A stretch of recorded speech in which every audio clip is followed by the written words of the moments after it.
안녕하세요. 믿음 안에서의 따뜻한 소통, 대화 36.5 백소영입니다.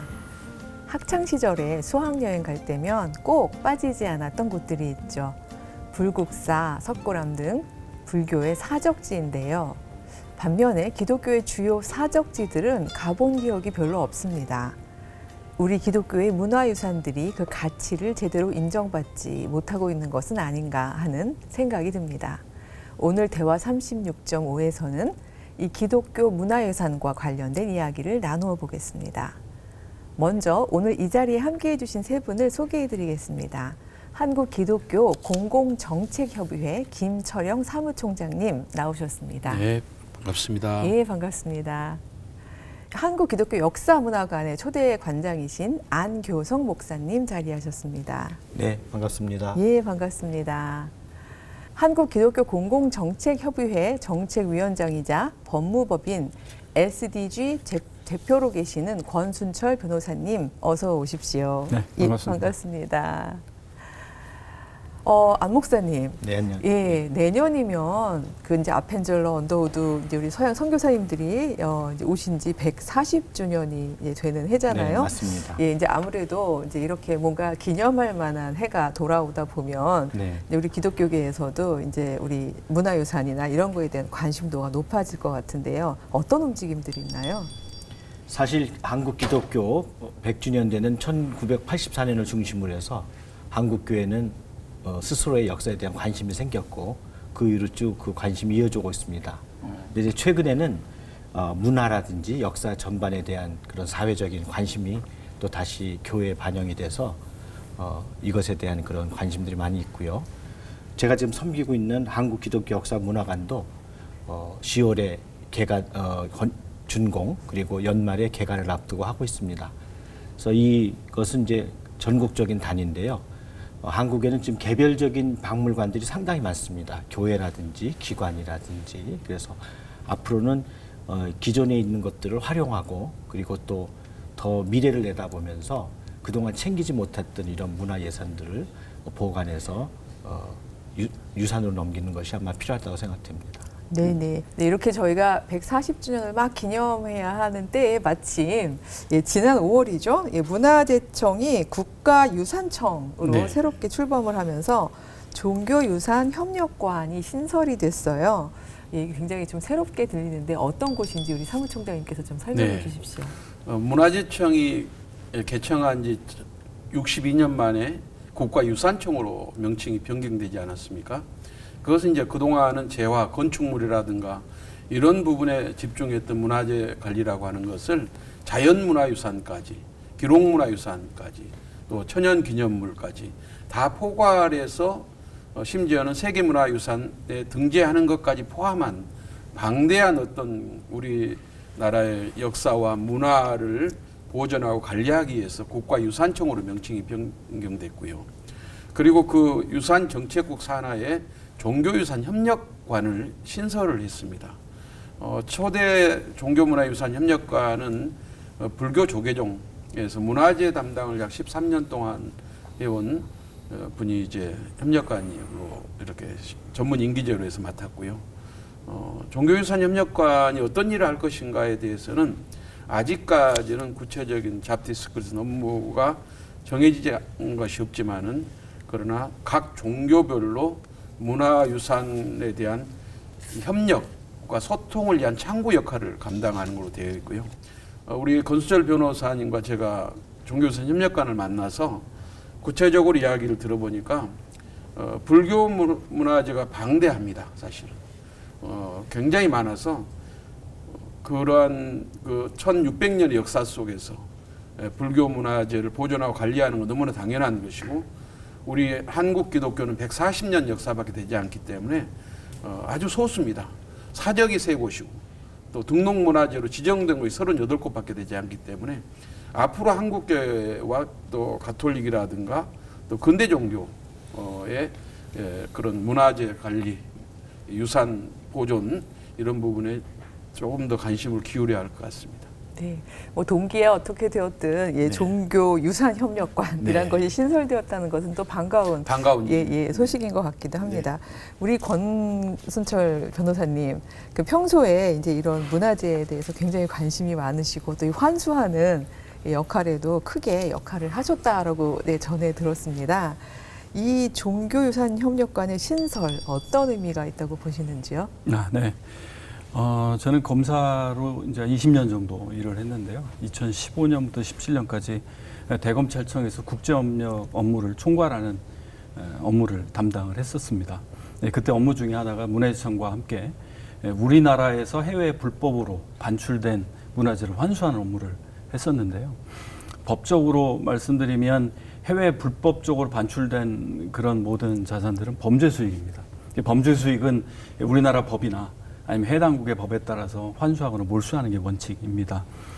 그것에 따라서 우리가 제도를 활용해서 미국에 이제 불법적으로 유출했던 제가 있을 때 2017년에 어보를 문정왕후 어보하고 현종 어보라고 하는 건 이제 왕실에 이제 쓰는 인장이거든요.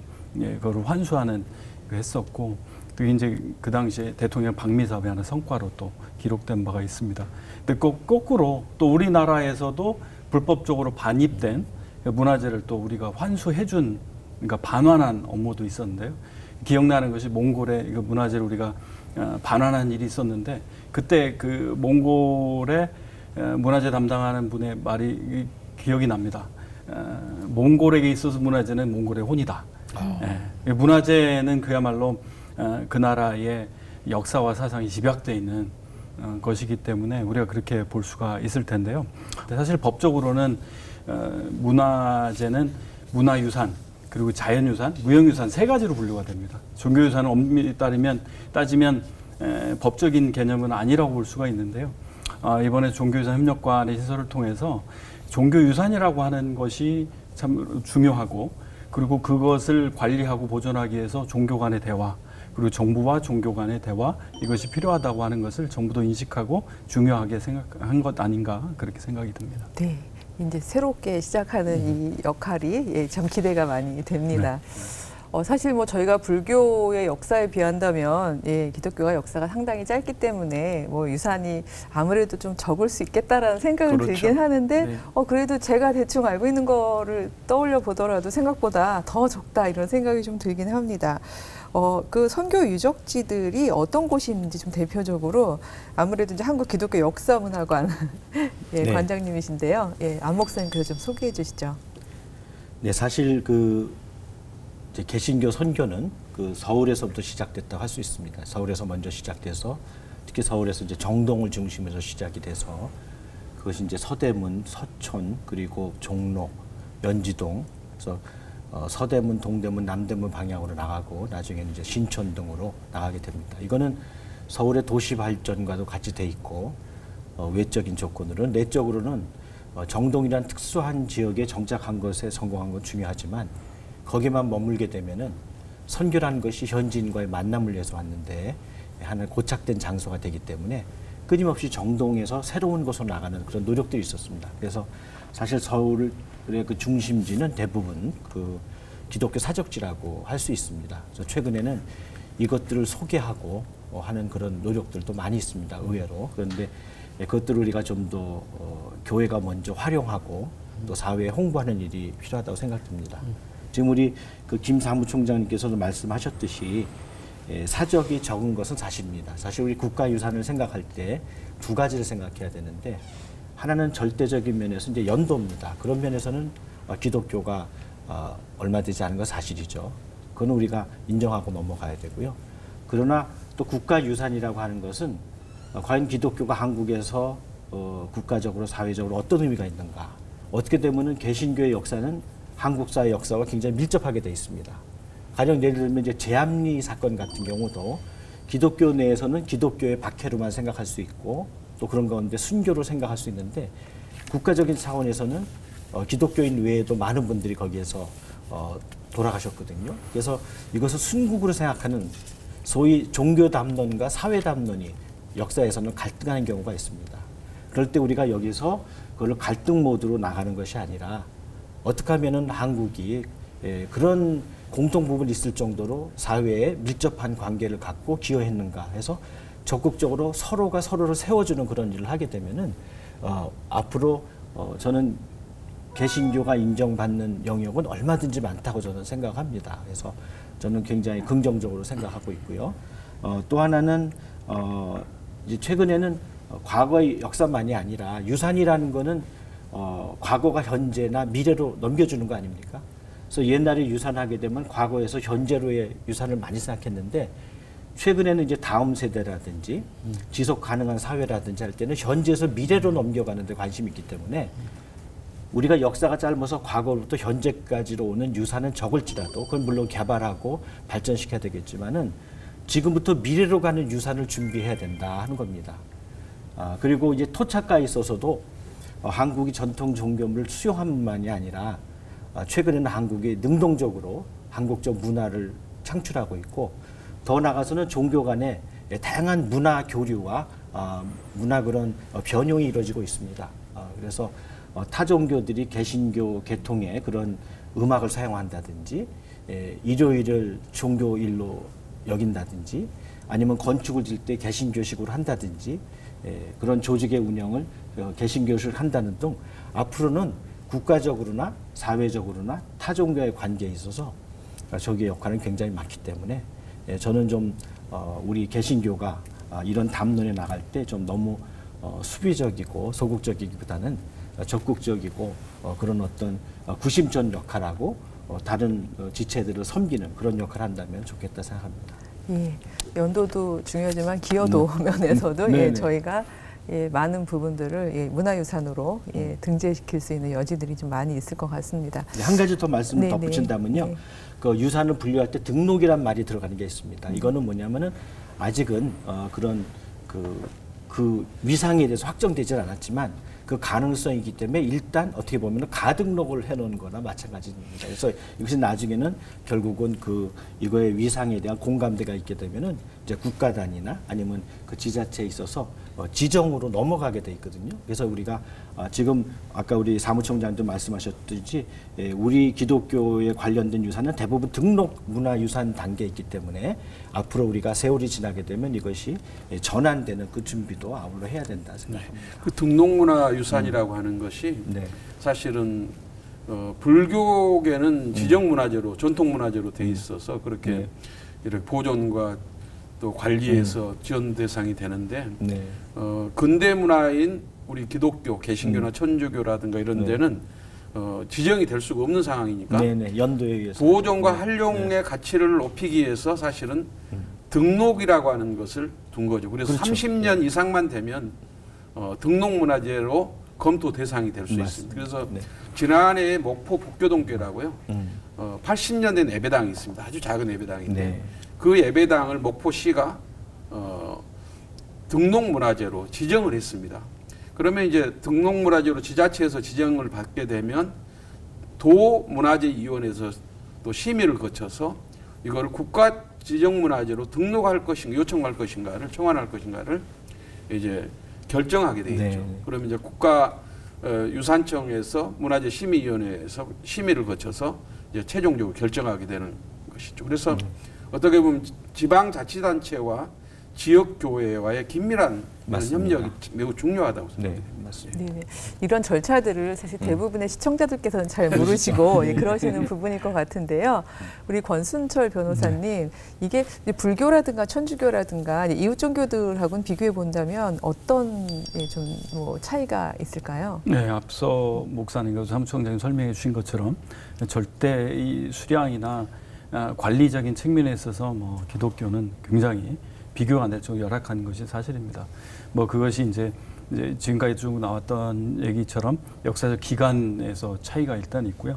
그리고 불교는 아시다시피 이 신라시대 고려시대 국가적 종교였지 않습니까? 그리고 불교는 우리와 다르게 그 형상이나 건축물 이런 것들이 그러니까 말하자면 예배 수단이나 또 숭배의 대상이 되기 때문에 역사적으로 중요한 예술품이 많을 수밖에 없는 것이 이제 본질적인 차이가 있는 것이죠. 뭐 그래서 그런지 몰라도 사실 지금 이제 국가유산청에 등록된 그리고 지정된 문화재 총 개수 중에서 불교가 차지하는 비중을 보면 뭐 87% 정도가 되고 저희 개신교하고 천주교는 합쳐도 한 5% 안팎밖에 되진 않을 겁니다. 예. 그런데 아마 이제 그런 차이들이 본질적으로 있었지만, 그러나 아까 이제 쭉 얘기가 나온 것처럼 사실은 과거 한 100년의 역사를 놓고 보면 지금 우리나라 사회와 문화의 역사에 큰 영향을 끼친 것은 사실은 기독교의 이 전례를 통해서 우리가 받아들인 근대 문화들인데, 이것에 대해서 우리가 문화적인 관점에서 우리 교계나 기독교에서 관심이나 이런 어떤 여러 가지 이 정부에 대한 요청이 소홀했던 것이 사실이라고 우리가 또 얘기해 볼 수 있을 것 같습니다. 네, 제가 기여도로 어필을 해야 될 것 같습니다. 근데 사실 아무리 그런다 해도 수적으로 일단 굉장히 이제 많이 부족하다 보면 이 예산 같은 게 뭐 이렇게 배정이 된다거나 실행이 된다거나 할 때 형평성 문제가 좀 나올 수도 있을 것 같아요. 예, 이거 좀 어렵지 않을까요, 사무총장님? 저희가 2012년에 한국기독교 공공정책협의회에서 이제 조사를 했어요. 각 종교 문화유산에 대한 정부의 예산 지원이 어느 정도인가를 확인해 봤더니 이명박 정부 때에 지원된 예산이 불교가 약 8천억 정도가 됐습니다. 굉장히 저희가 놀랐고요. 거기에 비해서 기독교는 굉장히 타종교는 예산 지원이 액수가 적었고요. 그래서 이 원인을 저희가 찾아봤더니 불교 같은 경우는 전통문화 보존과 지원에 관한 법률안이 제정이 되어서 다양하게 절터만 남은 것도 다시 정부 예산을 지원받아서 세우기도 하고, 또 심지어는 전통문화재로 지정이 되면 화장실을 개보수하는 것까지 다 물론 관리 감독을 받지만은 예산을 지원받아서 진행하고, 이런 부분에 있어서 굉장히 체계적이고 꼼꼼하게 관리가 되고 있었고요. 지원도 되고 있었고. 다만 한국 기독교는 이제 역사가 짧고 또 이런 문화유산에 대한 관심도 적고, 우리는 늘 옛 것을 버리고 새롭게 짓는 것에 증축이라든가 개축이라든가 이런 부분에 늘 새로움을 추구하다 보니까 이런 부분에 관심이 없고요. 또 하나는 불교는 조계종을 중심으로 해서 이렇게 아주 일사불란하게 이렇게 관리가 되는데, 우리 같은 경우는 교단, 연합기관, 교단, 교파 다 분열돼 있고 또 개개유 중심으로 하다 보니까 심지어는 뭐 개인이 소장하고 있는 한국 초기의 역사적인 그런 기록물 같은 경우도 이걸 공공재로서 내놓으면 좋겠는데 소유하고 있단 말이죠. 심지어는 그 선교사 후손이 가지고 있는 모든 선교 초기의 유품들 또 유물들을 개인이 소장을 하고 있어요. 시립에서 운영하는 기독교 역사박물관에 있던 그 물품들을 다시 돌려놨어요. 그러니까 이런 부분들은 한국 교회가 좀 공공의 인식이 좀 필요하겠다는 생각이 들고요. 또 하나는 이제 한국 기독교가 조금 더 교단과 전문가와 학자들과 그 다음에 지자체 연결해서 협의체를 구성해서 이제는 앞으로 체계적으로 문화유산 보존과 관리에 대한 작업에 나서야 된다고 생각합니다. 예. 이런 부분들이 결국은 법률적인 절차를 통해서 이제 저희가 진행이 되어야 될 것 같은데 어떤 부분들을 우리가 집중해야 되고 왜 필요한 절차인지 이런 것들을 우리 권 변호사님께서 좀 설명 부탁드립니다. 저희 이제 기독교가 타종교에 비해서 이제 특히나 불교나 유교에 비해서 이 문화유산을 강하게 법적으로 보호받는 측면에서 굉장히 약했습니다. 불교 같은 경우는 전통사찰법에 의해서 전통사찰로 지정이 되면 국가에서 뭐 물론 관리 감독도 있지만 뭐 재정 지원도 있고요. 그리고 여러 가지 수용이라든지 이런 것도 못하게 돼 있고 또 채권자가 압류도 못하게 돼 있습니다. 강하게 법적 보호를 받는데 또 거기 더 나가서 향교 같은 경우 향교재산법이 있어서 유교의 교육 장소에 대한 향교도 동일한 보호를 받는 그 법적인 조치가 다 돼 있습니다. 그래서 전통사찰 같은 경우는 전국에 한 982개소, 그리고 향교도 230개소가 넘는 걸로 이제 알고 있는데요. 사실은 이제 그에 비해서 우리 이제 기독교의 문화유적은 뭐 숫자 자체가 적기도 하겠습니다만 어떤 또 순환 구조를 갖고 있냐면 그렇게 전통사찰이나 유교, 향교 등등이 이제 법적으로 보호를 받으면서 관련된 여러 가지 문화 사업들이 자연스럽게 생겨납니다. 자연스럽게 생겨나면서 또 관련된 종교의 문화적인 행사들이 또 자연스럽게 있게 되고요. 그러면 국가 예산을 또 자연스럽게 받기가 또 쉬워집니다. 어떻게 보면 지금 이제 템플스테이라든지 이런 이제 불교계 큰 아주 유명한 이제 사업들이 연 한 해에 330억 정도 예산이 투입된다고는 모르시는 분도 상당히 많으실 겁니다. 우리 기독교에는 그런 게 없죠. 그래서 이제 이 기독교 안에서도 이런 이제 법적인 문화유산의 보호가 필요하다는 인식들이 있어서 그래서 이제 지금 법 통과가 됐습니다만 그 이전에 저희가 두 가지 흐름으로 법을 좀 제정하려는 노력이 있었습니다. 하나는 이제 근대 문화유산으로 우리가 분류를 해서 그 안에 기독교 문화유산을 보호를 하자라고 하는 그런 흐름이 있었고요. 또 하나는 이제 종교유산이라고 하는 전체 카테고리 안에서 모든 종교유산을 포괄해서 보호하는 방향으로 가자. 이렇게 이제 두 가지 흐름으로 이 교계에서 노력을 했습니다만 어쨌든 우여곡절을 통해서 이제 작년에 근현대 문화유산법이 이제 제정이 됐고 이제 금년에 9월부터 시행이 됩니다. 시행이 되면 그것에 따라서 기독교가 적극적으로 문화유산으로 지정되고 보호받는 그런 이제 혜택을 받을 수 있는 적극적인 움직임이 이제 필요하다고 할 수 있고요. 사실 이제 그 안에 법들도 여러 가지 이제 내용을 보면 저희들이 발굴해내면 할 수 있는 문화사업들이 많이 그 안에 포함이 되어 있습니다. 예를 들어서 근현대 문화지구라고 하는 개념이 생겼습니다. 그래서 근현대 문화유산이 있는 많이 집약되어 있는 지역을 지구로 지정이 되면요. 국가나 지방자치단체에서 문화사업을 지원해 줄 수 있고 또 그 지원 사업에 따라서는 상당히 많은 기독교계의 선교 효과도 또 있을 수 있습니다. 그를 위해서 재정적인 지원을 뭐 국가에 해줄 뿐만 아니라 그 지구 안에는 그 종교적인 그 개념에 유해한 사업들도 들어가지 못하게 돼 있거든요. 예를 들어서 뭐 술집이라든지 이런 도박장들이 못 들어가게 돼 있습니다. 자연스럽게 어떻게 보면 성시화가 될 수 있는 그런 토대도 이 법률을 통해서 마련할 수가 있으니까요. 저희들이 이제는 좀 적극적으로 그 법률을 활용하는 그런 우리가 프로젝트를 많이 가동해야 되겠다 생각을 하게 됩니다. 예, 근데 이렇게 준비가 다 됐는데도 불구하고 교회들이 준비가 안 되고 연합이 안 되면 예, 사실 저희가 예, 할 수 있는 일들을 제대로 진행을 못할 것 같은데요. 교파, 교단 이런 거 초월해서 저희가 어떤 노력을 해야 될까요? 네, 우선은 이제 굉장히 감사하고 고무적인 것은 지역 기독교계를 중심으로 해서 역사 발굴에 나서고 있어요. 목포 같은 경우도 목포가 이제 그 전남권 선교의 출발지거든요. 그 당시에는 항구를 중심으로 해서 선교사가 들어와서 선교를 시작했기 때문에 그래서 목포 근대 기독교 역사 기념관을 지금 건립 중에 있고요. 정부와 지자체가 적극적으로 협력해서 그러면서 이제 그 100년 이상 된 교회의 역사 자료를 모으고 또 선교사 후손들이 가지고 있는 역사 자료를 미국까지 가서 발굴해내고 이런 노력들을 해내고 있습니다. 전주도 마찬가지고 특별히 하나의 좋은 사례를 보면 이제 공주 제1감리교회라고 있습니다. 거기에는 유관순 열사가 영명학교를 다녔던 교회입니다.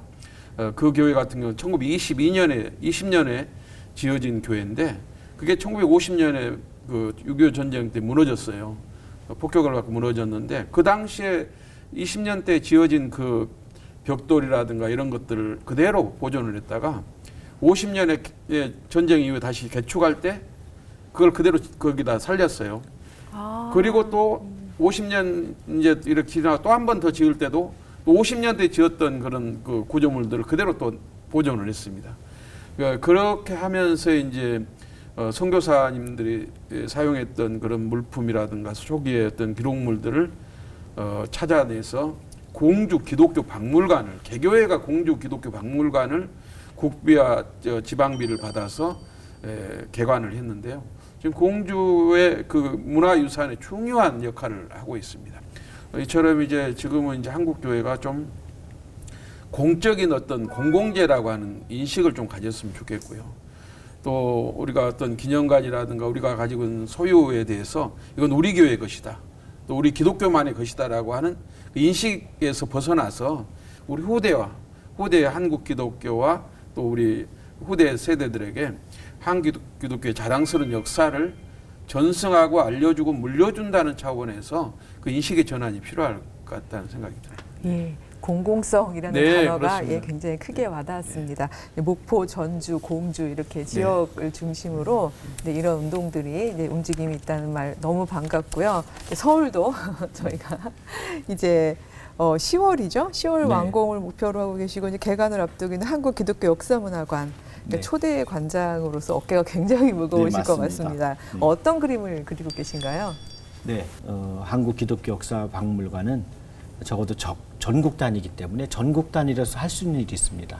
두 가지인데 전국에 걸친 한국 기독교를 대표하는 그런 것들을 우리가 하려고 하고요. 또 동시에는 개별 박물관들 사이사이에 비어있는 그 틈새를 채우고 개별 그런 박물관들이나 역사관이 할 수 없는 일들을 이제 모아서 하려고 하는데 특별히 협력과 공유를 통해서 그 일을 하려고 합니다. 일단 그 저희 자체의 그런 어느 정도 수준에 오르게 되면은 전국 개별 박물관 네트워크를 만들어서 섬기는 그런 역할을 해서 그 모든 개별 박물관이 그런 전문적인 직원을 둔다든지 예산을 확보한다는 게 쉽지가 않은 일이거든요. 그럴 때 그 독특한 면들을 공통의 작업으로 기획해서 도와주고 업데이트하는 그런 섬기는 걸 하려고 하고 있습니다. 그리고 두 번째로는 또 뭐가 있냐면은 이제 최근에는 국가도 결국은 이제 문화와 역사는 국가와 종교기관이 공유하는 것입니다. 그런데 그것이 이제 공유가 갈등 구조로 갈 것이냐 아니면 서로 함께 협력 구조로 가야 되는데 최근에는 지금 말씀드렸듯이 국가 단위라든지 아니면 지역 단위에 그런 일들이 많이 있습니다. 그래서 국가나 지자체도 종교의 역사와 문화를 필요로 하고 있고 또 종교도 이 나라의 일부이기 때문에 당연히 국가의 그런 혜택과 그것들을 받을 수가 있는 것입니다. 그래서 예를 든다면 가톨릭 같은 경우에 서소문 성지 역사박물관 같은 경우는 그런 아주 좋은 국가와 종교가 협력하는 그런 역할이 되고 그래서 국가나 지자체가 참여할 때는 기독교 박물관이지만 기독교만의 박물관은 원치 않습니다. 기독교의 박물관이 동시에 공공박물관의 역할을 할 수가 있어야 되거든요. 여기는 정체성이라든지 여러 가지 문제가 있기 때문에 우리가 좀 더 넓은 마음에서 협력할 때 건전한 파트너십을 유지해서 국가도 기독교 박물관을 지원하면서 기쁘고 또 우리들도 국가와 협력함으로써 또 기쁘고 그런 가운데 그동안 잊혀졌던 그런 국가와 종교의 좋은 그 화해와 협력의 그 모델들을 계속 개발해서 정말 기독교가 이번에 통해서 단순히 유산이라고 하는 그런 가시적인 또 비가시적인 유산을 확보하고 그것을 보존하고 보여주는 데 끝나는 게 아니라 정말 기독교 특히 개신교가 이제는 100여 년의 역사가 됐기 때문에 한국의 전통 종교로서 자리 잡고 국가와 사회가 스스로 나서서 기독교의 문화 예산을 지켜주고 도와주려고 하는 그런 동료의식이 생기는 계기가 되길 바라고 의견들을 개진하고 대처해 나가는 그런 일이 있기를 바랍니다. 예, 모쪼록 한국 기독교 역사문화관이 이렇게 그 교회들 안에서도 허브 역할을 하고 네. 또 국가, 사회, 교회 또 이 사이에서도 네. 중요한 허브 역할을 하는 그런 기관이 되기를 네. 소망을 합니다. 네. 너무 하고 싶은 이야기가 많지만 저희 시간 관계상 마지막으로 한 말씀씩만 듣고 그렇게 마무리를 하도록 하겠습니다. 우리 사무총장님. 네, 내년이 한국 기독교 선교 140주년이라고 그러는데요. 한국 근대화에 우리 기독교가 끼친 기여도는 거의 교육과 또 의료와 복지 모든 학교 모든 영역 속에서 사실 큰 영향력을 미치지 않습니까? 그런 면에서 선교 140주년을 맞는 내년에 한국 기독교계가 좀 이렇게 선교 문화 유산을 발굴해내는 일에 또 알리는 일에 좀 함께 보수와 진보를 넘어서 연대했으면 좋겠거든요. 이를 위해서 근현대 문화 보존과 지원에 관한 법률을 조금 더 우리가 현재 22대 국회의원들과 또 상의해서 어떻게 기독교계가 이를 잘 활용할 수 있을 것인가 이런 부분에 대해서도 좀 논의가 진행됐으면 좋겠습니다. 네. 권 변호사님. 네. 기독교 문화유산은 다른 문화유산과 다른 좀 큰 특징이 있는 것 같습니다. 다른 문화유산들은 2000년 전에 세워졌기 때문에 또 누가 만들었기 때문에 어떤 형상을 갖고 있어서 또 어떤 문화사조를 반영하기 때문에 문화재가 됐다고 한다면 기독교 문화유산은 우리가 그 값어치를 알고 우리가 지금 활용하기 때문에 문화유산이 되는 측면이 더 크거든요. 그래서 지금 우리 교계에서도 전반적으로 이 문화유산의 값어치를 활용할 수 있는 프로그램들을 많이 만들고 각 교회에서 그리고 이제 단체에서 그것을 활용하는 화합들을 많이 한다고 그러면 충분히 그것은 역사적으로 값어치가 크다고 볼 수 있겠고요. 그리고 우리 신앙을 후손들에게도 물려주는, 잘 전수해주는 아주 좋은 교육 매개체가 될 거라고 생각합니다. 네, 감사합니다. 우리 안 목사님. 네. 오늘 이렇게 그 사무총장님과 변호사님께서 이렇게 법적인 문제를 많이 또 기여해 오신 걸 듣고 참 고무된 마음이 있습니다. 제 입장에서는 간단하게 세 가지만 말씀드리겠습니다. 첫째는 만일 앞으로 이 유산에 대해서 관심을 갖게 되면은 그게 터전이 되는 그런 그 역사 연구가 좀 더 정확하고 치밀한 연구에 붐이 있어야 되겠다. 왜냐하면 대부분 현재 이 사족과 관련된 시중에 있는 대부분의 자료들은 역사적으로 좀 더 검증돼야 될 것들이 많이 있기 때문에 이제는 야사의 단계에서 정사로 하면서 학계에서도 인정받는 그런 건실한 토대를 마련하는 게 필요하겠다 생각이 들고요. 두 번째로는 그 역사를 찾고 역사를 지키는 것도 중요한데 역사를 만드는 게 중요하다. 그래서 우리가 지난 역사를 바꿀 수는 없지만은 앞으로 역사는 우리들이 만들어갈 수 있거든요. 그래서 앞으로 한국 기독교인들에게 이런 고상한 문화의식을 좀 심어주는 일을 우리가 해야 되겠다. 그리고 끝으로 사실 한국 기독교 역사는 짧았기 때문에 또 역으로 그만큼 복음화라고 하는 당면과제 우리가 여태까지 노력을 해왔고 그러나 이제는 한국의 역사 가운데서 역사도 길어지고 위상도 높아졌기 때문에 이제는 선한 영향을 미치는 기독교화의 단계로 들어가고 있거든요. 그런 가운데 당연한 요구고 또 할 만한 그런 역량이 된다고 생각합니다. 그래서 앞으로 한국 교회가 이 분야에 관심을 가져서 우리 자신을 찾고 그리고 사람들에게 하나님을 알리는 그런 일들이 문화를 통해서 이루어지길 간절히 바랍니다. 네, 귀한 말씀 너무 감사를 드립니다. 듣다 보니까 이 과거의 유산을 잘 지키고 보존하는 것도 중요하지만 우리가 만들어서 이제 또 미래 세대에게 줄 부분들에 대한 이야기까지 해주셔서 너무 감사를 드립니다. 믿음 안에서의 따뜻한 소통, 대화 36.5. 오늘은 새롭게 출범한 국가유산청 내에 신설된 종교유산협력관에 대한 이야기를 나누어 보았습니다. 140년 역사를 간직한 우리 기독교의 종교유산이 단지 교회 안의 기독교인들에게만이 아니라 이 시대를 살아가는 모든 이들에게 문화적, 역사적으로 그 가치를 제대로 인정받았으면 좋겠습니다. 함께해 주신 세 분 그리고 시청해 주신 여러분 감사합니다.